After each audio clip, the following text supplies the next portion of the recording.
The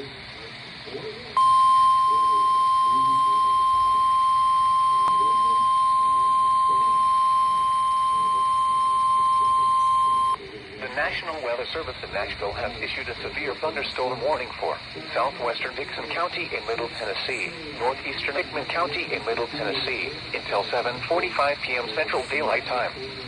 At 7:11 p.m. Central Daylight Time, a severe thunderstorm was located 8 miles south of Dixon, moving northwest at 25 miles per hour. Hazard, 60 miles per hour with gusts and quarter-size hail. Source, radar indicated. Impact, hail damage to vehicles is expected. Expect wind damage to roofs, siding, and trees. Locations impacted include Dixon, Burns, Charlotte, Niles, and Bon Aqua. This includes Interstate 40 between mile markers 163 and 175.